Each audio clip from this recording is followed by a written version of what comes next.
We would love to have you speak to Asia House in England. Oh, good. That's like the Asia Society.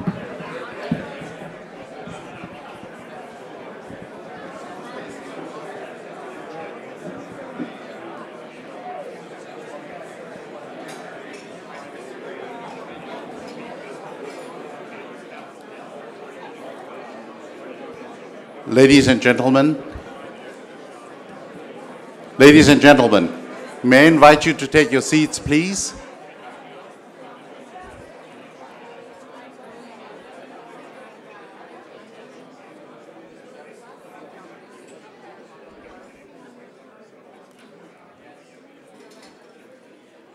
The next session on Asia is about to start. Please take your seats.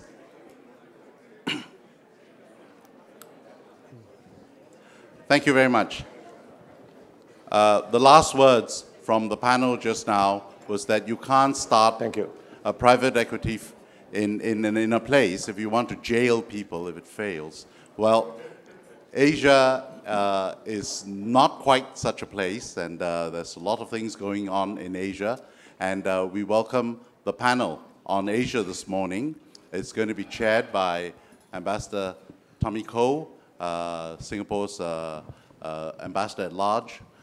And with him on the panel is Mr. Victor Chu from First Eastern Investments, Mr. Takeshi Niinami, the new president of the Suntory Group, Mr. Arfin Sirega, who is the head of strategic planning in Ancora Capital Equities. He was also the former governor of the Central Bank of Indonesia.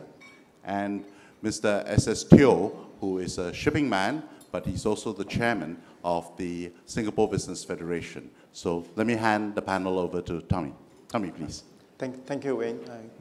I want to welcome all of you back to this panel and to thank my good friend Wayne for asking me to both moderate and instigate this panel. I've asked the Milken Institute what it expects from this panel, and they said enlightenment, which is much more than knowledge and understanding, enlightenment. We'll try to be Buddhas. I want to begin by just saying that the biggest growth story of this century is the rise of Asia. And I want to begin by asking each of my four colleagues on the panel their perspective on whether the rise of Asia is on track and what they see as the greatest threat to this growth story. So I will begin with a wise man from Hong Kong, Victor Chu. Victor, please. Good morning, Chairman, ladies and gentlemen. I think if by the magic of Asia's rise, we mean a breakneck growth of 10%, the answer is probably no. But if we, by Asia's rise, we mean double or more than double of the global growth rate, I think I'm quite sure we'll get there. Okay. I think if you look around the region, most leaders we talk to, they really understand what needs to be done to sustain the growth. In terms of policy directions, they got it. You know, further economic structural reform, more participation in politics, clean up the system to afford more transparency. But we can only do that in the backdrop of regional peace and stability. So there are obviously a lot of risks involved going forward as well. So the threats to the Asian growth story are threats to peace. Yes. If war were to break out between Japan and China, for example, or if relations between China and the United States were to deteriorate, then of course we have to re-examine the landscape. Absolutely. Thank you. Let's go to Japan. Tak, could you share with us your perspective on the Asian growth story and threats to it? Yes, good morning, ladies and gentlemen. I think the growth of Asian countries has slowed down, but I think the growth comes from this area, definitely comparing with the rest of the world. But I have some concerns as stumbling blocks. Those are challenges such as income disparity, corruption, and lack of social infrastructure, and definitely, as Victor mentioned, geopolitical situation. But definitely, I think Asia should have the strong leadership toward the structural change, such as reforms, and definitely we should have the strong leadership toward the such as putting more social infrastructure. Yes. And I want to raise the populism and the speed of democracy. So there are lots of challenges, but definitely we have to have a leadership to keep the current growth. That's what I'm thinking of. Thank you, Tak. So you're generally optimistic, but you see some challenges, Right. Mostly domestic. That's right. Okay, good. And Pak Arifin, can we have a perspective Well, from thank you. Indonesia? As far as emerging economies are concerned, I'm also cautiously optimistic. Well, everybody talks about so-called middle income track. It could happen to some of the emerging countries outside of Japan, of course. But if you look at the dynamism of the private sector, I am quite optimistic. It depends not very much, as Mr. Chu said, on whether we are going to have peace, and we have in Asia, and whether the government will be more effective than now. In the case of Indonesia, everybody talks about the ineffective government. But increasingly, young people who have graduated from universities would like now go to the private sector, unlike before. Before, they preferred working for the government. But this is quite changing. And I think this is a very important factor as far as the emerging countries are concerned. Thank you, Pak Arifin. SS, you've just come back from the 11th China-ASEAN Summit in Nanning, Guangxi. So I'd like you to take that as a jumping-off point. Give us a perspective on the ASEAN-China connection and the prospects of ASEAN in the light of its own deadline to achieve the ASEAN Economic Community by the end of next year. Yes. Well, I just came back from Nanning in Guangxi, attending the 11th China-ASEAN Expo. And this year, Singapore is a country of honor. I come out of it feeling very optimistic. In fact, my colleagues from China who attended this expo were amazed at the scale and the depth of the whole expo. So I agree with, the Vice Premier of China, Zhang Gaoli, have declared that he had declared 6 points, how China and ASEAN can work closer together. And one of the main key points is that at the moment, the China-ASEAN trade is about 430 billion. The target is by end of this decade to go to $1 trillion. And I think there are obstacles. And what I think is good about, in the Asia region or ASEAN is that the leaders admit what are the problems facing us. The new leadership coming in Indonesia admitted infrastructure, education are the issues. So I think, again, I'm optimistic, and we're seeing new leaders coming up. In fact, the new president of Indonesia will be a new generation of leaders. And the challenges facing us are infrastructures, education, medical, in fact, to me, present opportunities. So I'm optimistic that, if we can address some of the issues like the gap of the wealth gap and all that, which actually exists in other parts of the world, but I believe that, if anything, Asia have the ability and the determination to solve it. Thank you. Thank you, SS. So the 4 panelists are all relatively optimistic about Asia being able to maintain this growth story, although both Tak and Victor caution us on some potential threats. Some are internally generated, others external. I want to ask each of the panelists a customized question, and then I'll open it to you. So let me begin with Victor. Victor, I'd like you to share with us your perspective on China. China is under new management, a new President Xi Jinping, new Premier Li Keqiang. They have talked about the need for China to transition to a new economic model where exports are balanced by domestic consumption, greater equity, cleaner government, more friendly to the environment, and so on. What's your perspective on the Chinese growth story? I think this is a very challenging situation. China is still very much a work in progress in the transition, as to say. The president has consolidated power. So hopefully in terms of execution of policies, the irregular blocks will have been removed. By irregular blocks, I mean vested interests. Yes. So there's a major, obviously, anti-corruption movement going on. However, I think we haven't seen the end of it. It's probably still the end of the beginning. The next signpost will be the Communist Party's meeting in October. One expects to be more personal changes. So I think in the next few years, you'll see policies can be executed faster. And China obviously have mapped out its medium to long-term strategy, which is focusing on urbanization, safety of working condition and food, and also making sure that the healthcare safety net is in place. Right. So I think domestically, they got it. But externally, these potential disputes with the neighbors, the big picture of US-China relations, or the global context will obviously impact on their growth. Sure. Yeah. But at the moment, it looks good. Thank you, Victor. I'd like to come to Tak. Tak, the last 20 years, Japan has not really been part of the growth story, although it remains the world's third largest economy. I know that you are an advisor to Prime Minister Abe. There's a lot of interest outside Japan on Abenomics. He has shot all his 3 arrows. So is Abenomics working? What's your prognosis of the Japanese economy in the next 2 years? Yes. First of all, maybe the audience might be able to count the number of the prime ministers. Always changing.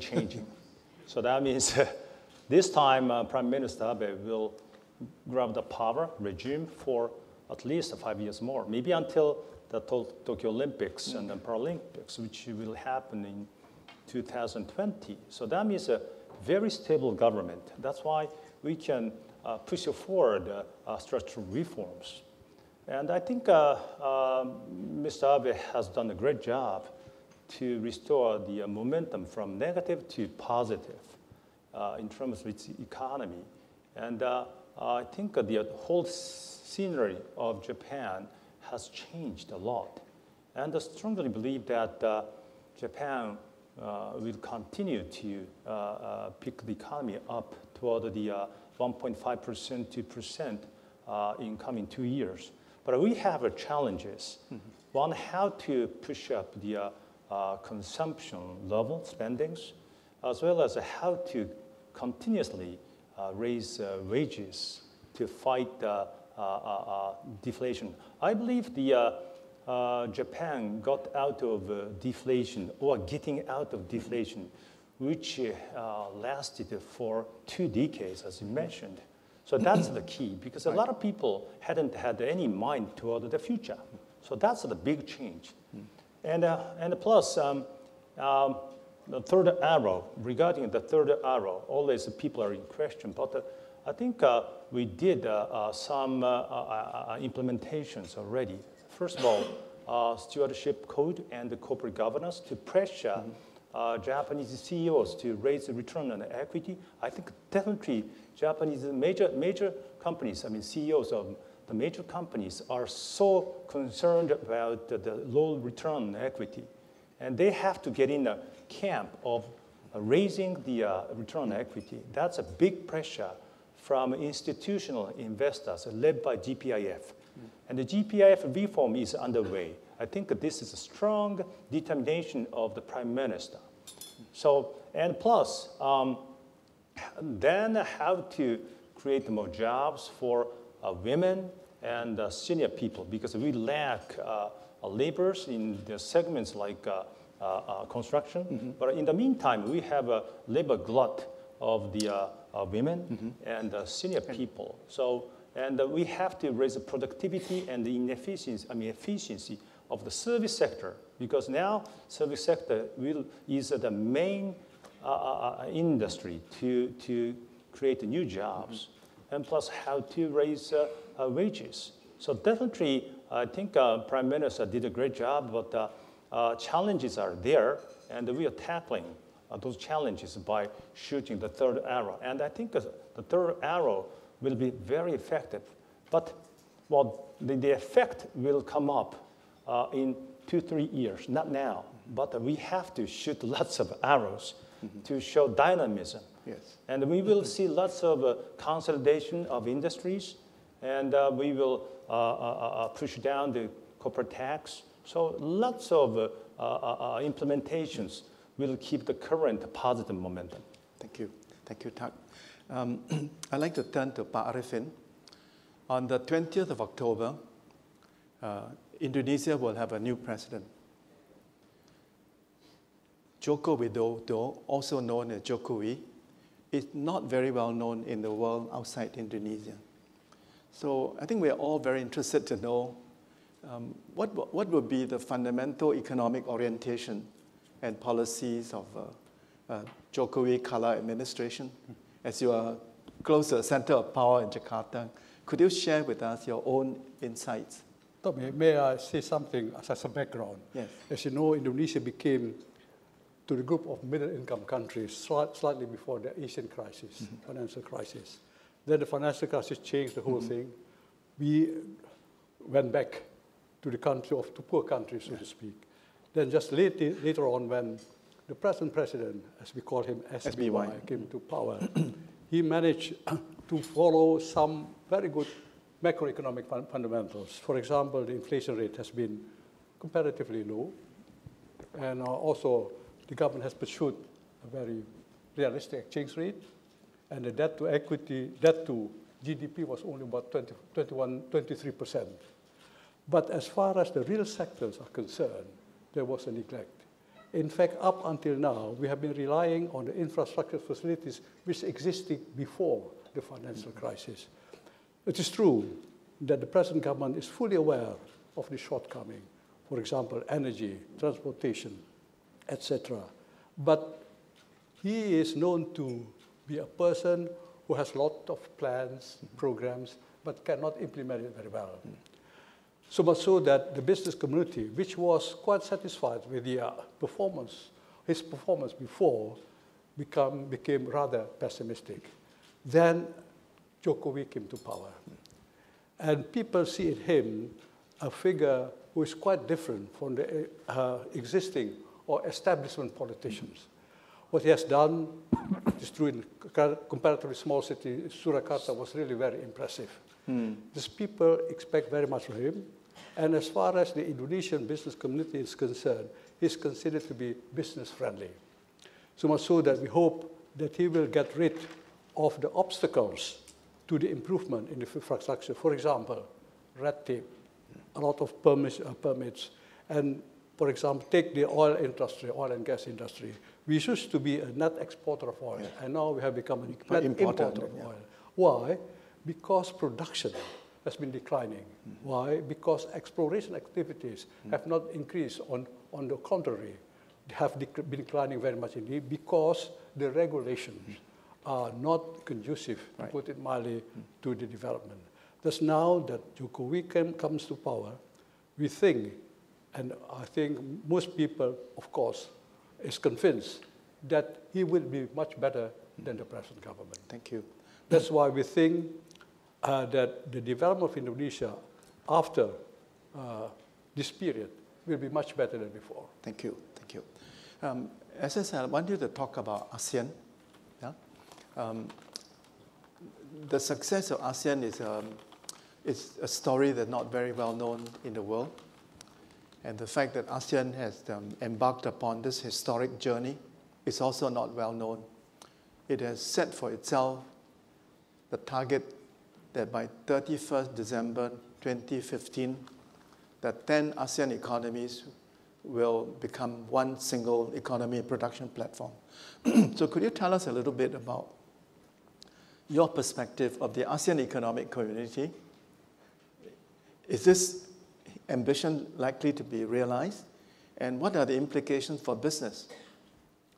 Well, the ASEAN, has a population of about 600 million, with a GDP of $22 billion. If we add it together, I think it's the 9th biggest economic bloc. And the target to set ASEAN to be an economic community by 31st December 2015, to me, is achievable, but it's not going to happen just by then. I think it's a journey that we have set ourselves together. And I think, the leaders, we're going to see new leaders coming on. So I think it's achievable because they realize that it is this opportunity where we can come together. ASEAN started actually with 5 countries, as you know. And I think we have actually been able to work very closely together, despite some of the issues, in some of the parts of ASEAN. And ASEAN as a whole, whether dealing with China, dealing with the US, dealing with the EU, have been quite well coordinated. So I'm optimistic that, this journey that we are setting ourselves on can begin. And I think, and with new leaders coming on, younger leaders, and I will also add that, some of the older leaders actually have a lot of historical baggage. With the new leaders coming on, so I believe that is achievable. And I think that the world will benefit from this economic community. Thank you, SS. It's now time for invite your questions. Anybody wants to pose question to the panel? You are unusually subdued, huh?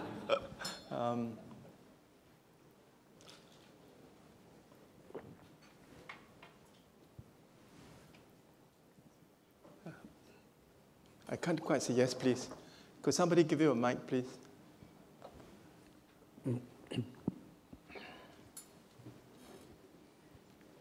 Is that Manu? Yeah. Oh, Manu Bhaskaran. Oh, okay, Manu, maybe you can. But there should be some roving mics around. Huh? Please, Manu. Right, because ask a question. The general tendency is very positive, but there are some concerns I have. Okay. Particularly in China. So if you could ask Victor, has very good insights in China. Microphone, please, for Manu.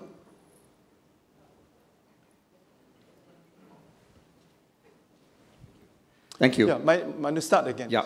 I have some concerns. The general tenor is positive, which I agree with, but I have some concerns, particularly about China. The recent data on China looks really bad, and for 2 reasons. One is that the economy is slowing much more than people thought. And secondly, it's very clear that the policy tools that the Chinese leaders have used are losing their potency. It's not working as effectively as before. And I'd like to ask Victor, in particular, what his views are on the likelihood of a major slowdown in China, because that would have tremendous ramifications for the rest of us. Thank you. Okay. Victor, could you respond to Manu's question? Sure. Thank you very much for that question, Manu. It's excellent. I think the risk of a hard landing is relatively low. I would say that China, instead of having a hard landing, I think we will have a harder landing than before. I think as we see it right now... You mean it will still be a soft landing, but it's a harder soft landing than before? Absolutely. So what kind of percentages are you talking about? No, I think it was 7%, 8%, or below 7%? It'll be around 7%. 7%. But by a harder landing, I mean a soft landing that does not create a crisis. Right?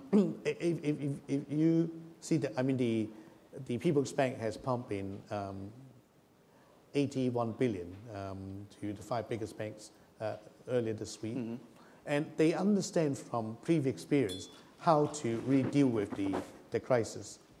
China is lucky in a sense that the toolbox that the leadership have is much larger and wider because they control, state appointments and also they control credit.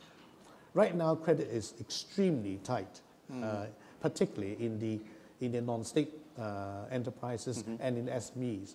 And I think the government is making some focus in tackling them. Now, I mean, my final point is, because the priority of the Chinese leadership for the last few months has been consolidation of political power and this anti-corruption campaign, it consumes a great deal of energy and focus. But give, I think, another 6 months to 9 months.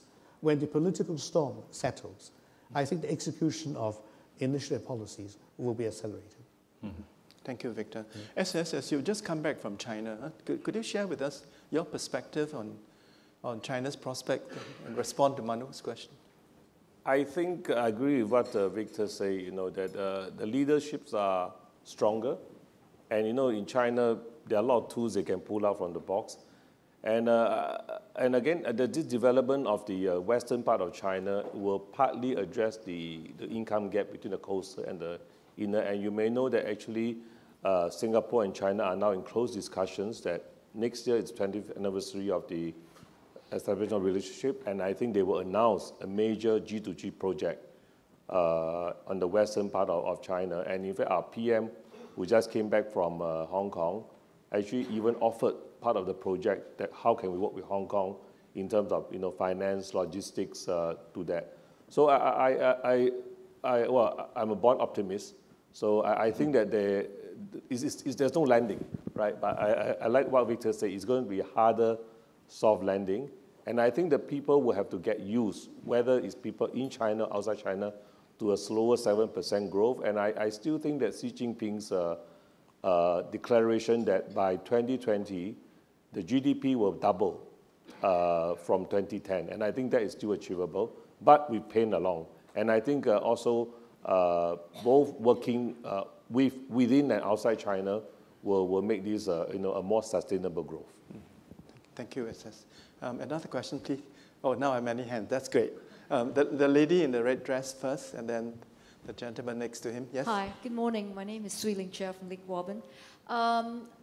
My question has to do with something that Josh Harris mentioned earlier about how energy, the US being self-sufficient potentially in energy, and manufacturing moving back to the US.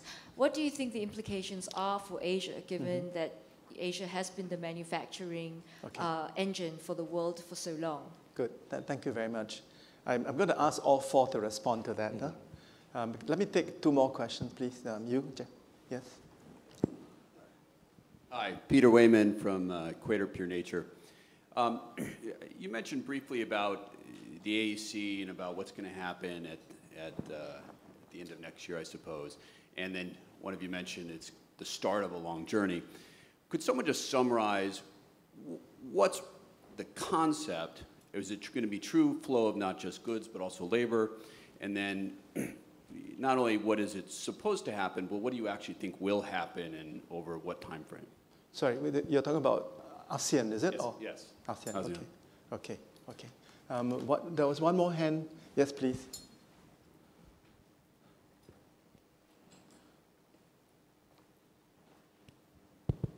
There we go. You talked about China and Xi Jinping's corruption campaign. What you didn't address is his focus on exerting his military power around the region, causing conflict with Japan, Vietnam, Taiwan, Philippines, Brunei. How far does that does he push that? What does that mean for your rosy, optimistic picture for the region? And does he eventually pull in the U.S. into this region, causing an even greater conflict between two stronger military powers? Thank you. Thank you. Let me reformulate your question in a less provocative way. I would say that, no, but it's a very good question. I think, and I think both Victor and Tak referred to this earlier, which is one of the threats to the continued rise of Asia, is the threat of war and conflict. So his question is, the territorial disputes, they're not conflicts yet, the territorial disputes between China and Japan over Senkaku Diaoyu, between Japan and Korea over Dokdo Takashima, between China and 4 ASEAN countries over the Paracel Islands in the north, which is a dispute with Vietnam, the Spratly Islands, which is a dispute with Vietnam, Philippines, Malaysia, and Brunei. Are these likely to escalate and become a threat to peace in the region?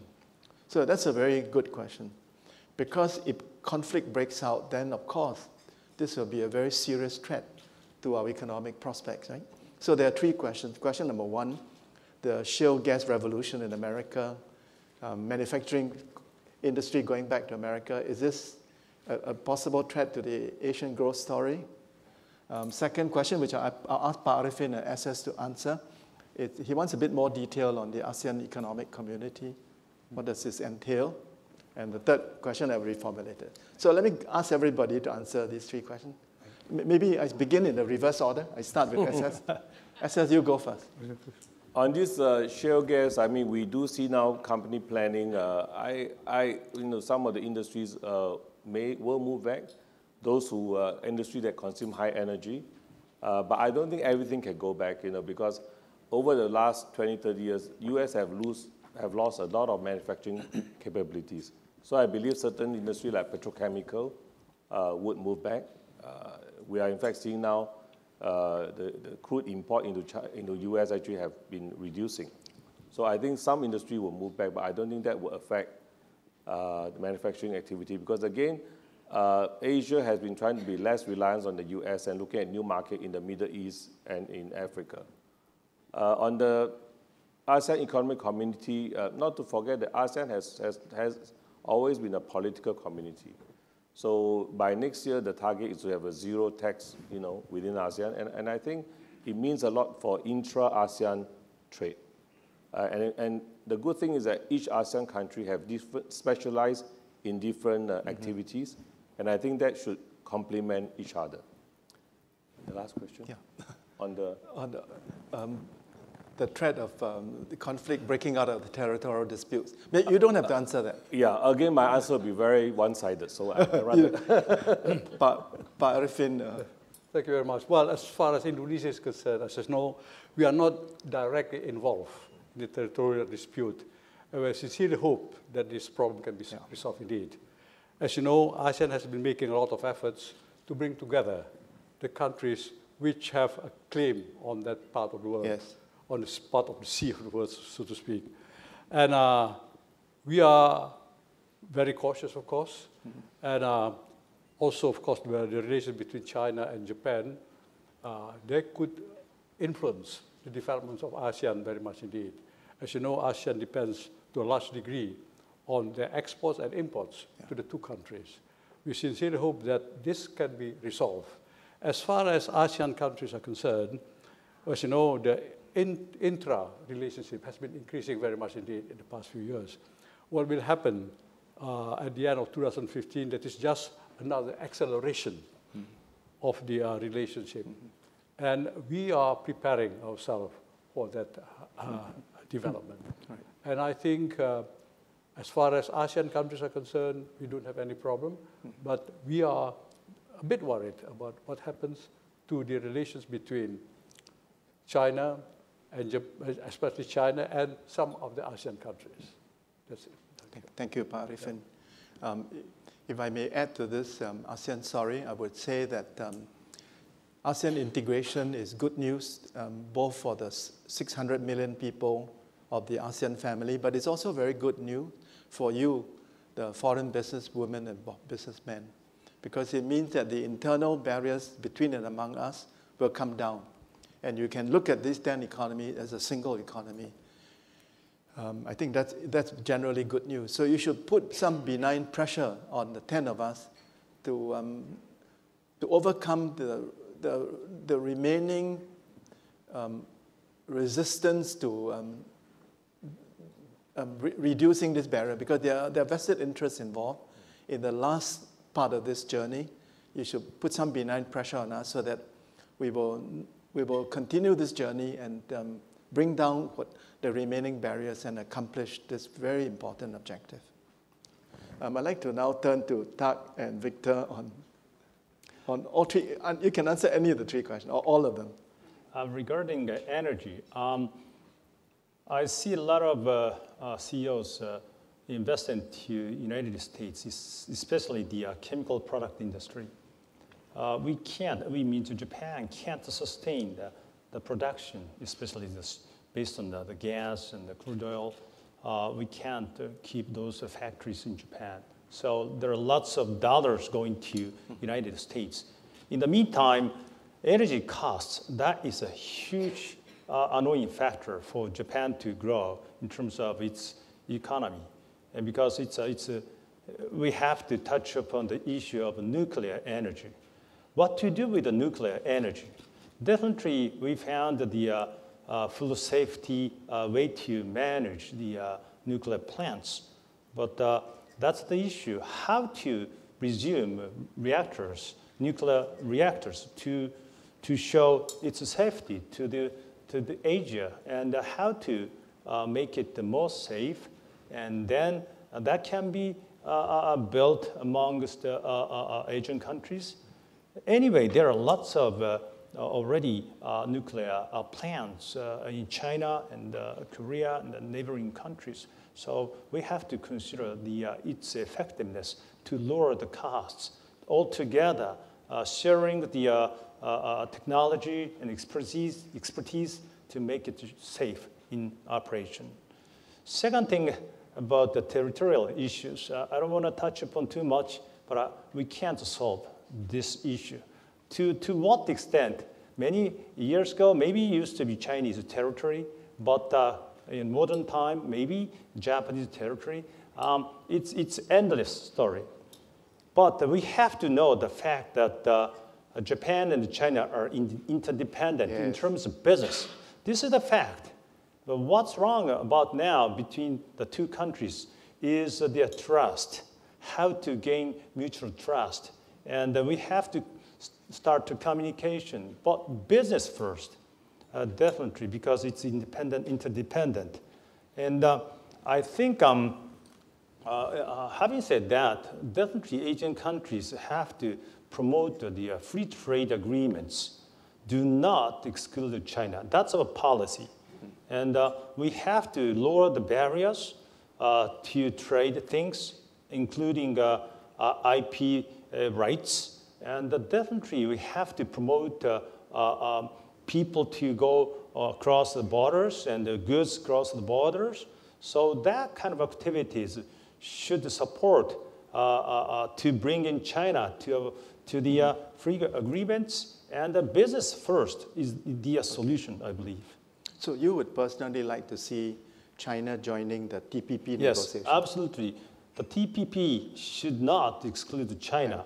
Though the high standard... High threshold. Yes. The Chinese say the threshold too high for them. Right, but I think already the dialogue has started between, for example, US and China in terms of they are joining the TPP. So the TPP is very important in that. And how to put them together between ASEAN and the TPP. Some of members are very interested in joining the TPP. Thank you. Victor? Thank you. In terms of the first question, the self-sufficiency in energy for the US, I think it's a good thing for the US and also on a global basis. The major impact is not on Asia. I think it's on the Middle East. I think that will result in a fundamental reconfiguration of US policy in the Middle East. So I think we have to obviously look out for that. In terms of offshoring, I think the writing is on the wall. Asian economies cannot rely on the traditional growth model, which is manufacturing of low-cost product, low value-added product for the Western market. So innovation, right up to the value chain is the key. And I think we have to really tap on the more than 1 billion middle-class market in Asia. ASEAN plus China and India, we have over 3 billion customers. So that really is the advantage. That gives us the potential really to lead from. In terms of the territorial question, as you know, this is an area where there's no perfect answer. And I think I have a perfect answer. I'm going to listen to you. The reason is that there are 3 scenarios. If the relevant parties go into military conflict, it's lose-lose. Mm-hmm. Right? If the parties agree, and it's a big if, to submit to arbitration or mediation, it's a win-lose situation because one party will prevail, the other party will lose. But if the parties can manage the situation, rebuilding trust and try to cooperate to share the economic benefits of those territories, it's win-win. Yeah. So on a rational analysis, we should go for the win-win solution. There are other options. Let me explain, and I must confess my own prejudice. Over 30 years ago, I was president of the Conference on the Law of the Sea, and the UN Convention on the Law of the Sea is the modern law of the sea. So my perspective as a lawyer, as somebody who's helped craft what I think is the most important and authoritative law of the sea treaty, is this.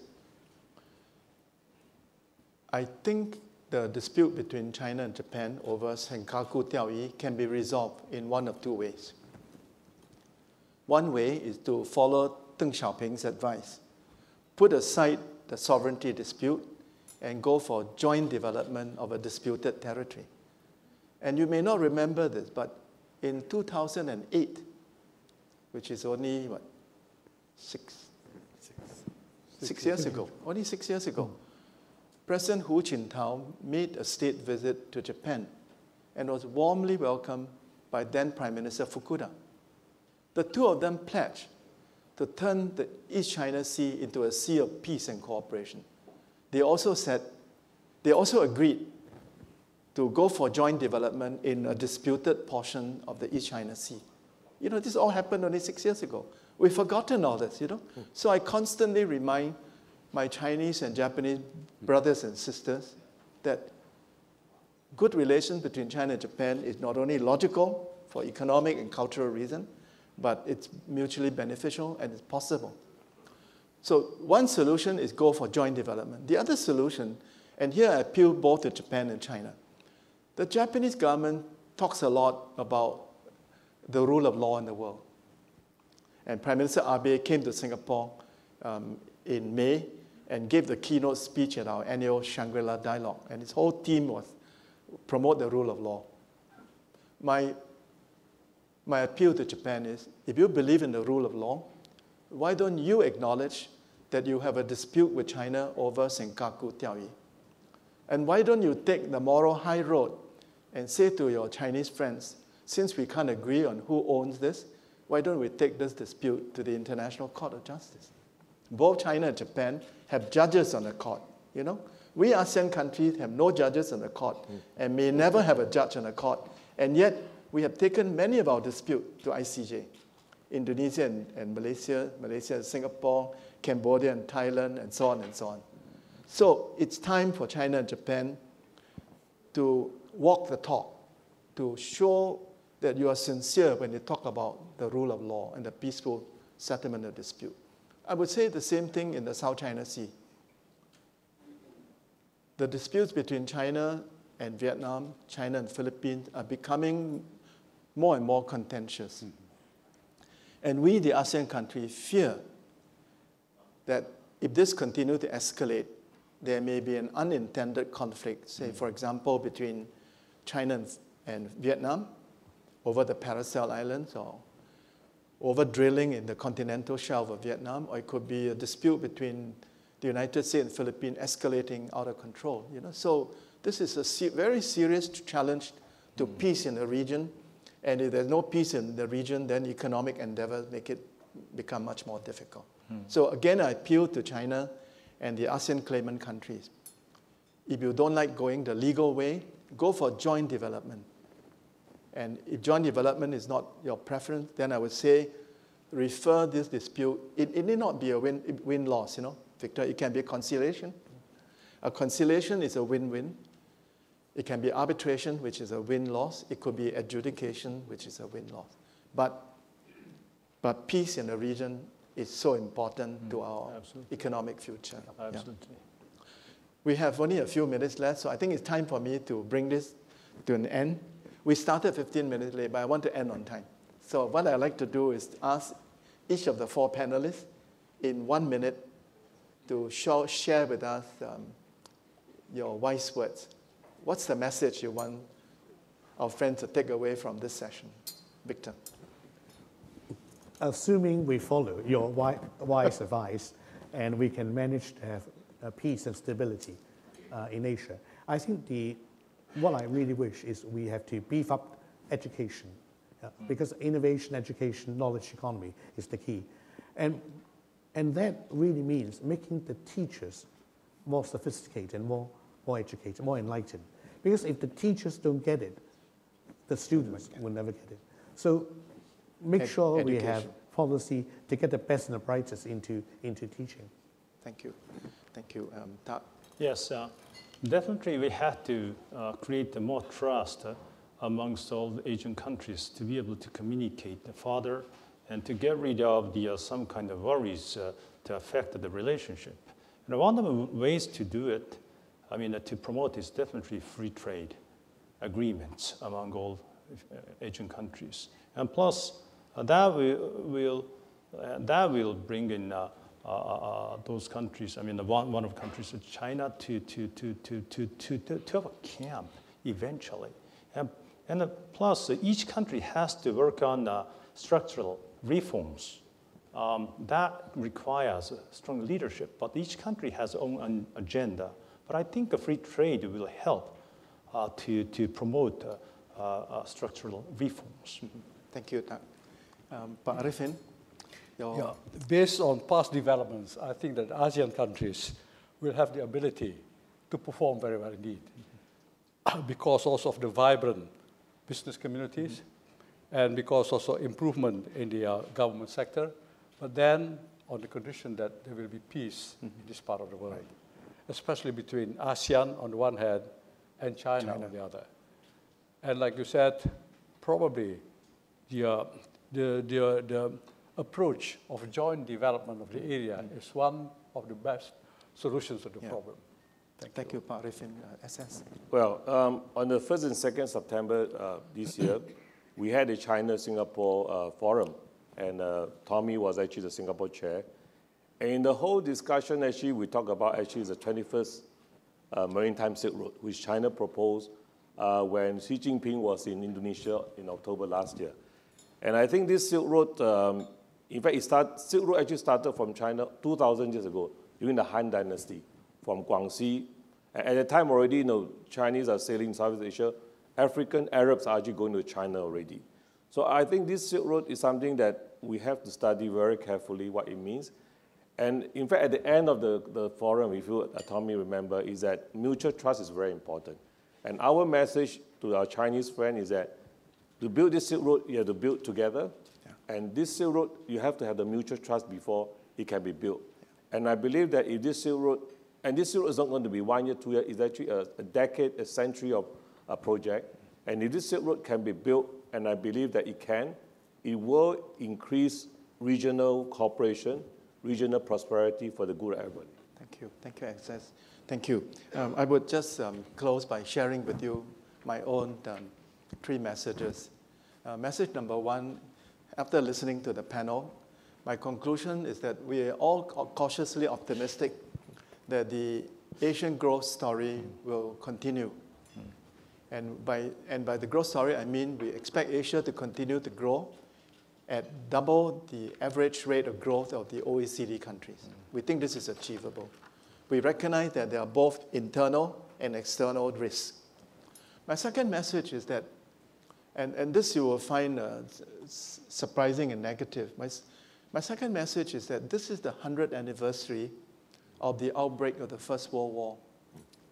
And the big lesson I take from that 1914 war is that economic interdependence is not a guarantee of peace. Yeah. And just look at China and Japan. They are so economically interdependent, but there's no guarantee of peace between them. My final message, and this will not be well received by the men in the room, is that, I hope the women will like this message, is that we should never underestimate man's capacity for irrationality. Thank you. Thank you very much. That's true. I like it. Thank you very much. Thank you. Thank you very much. Thank you very much. So I'll send you an email. Ladies and gentlemen, the next session, U.S. capital markets, will begin in this room.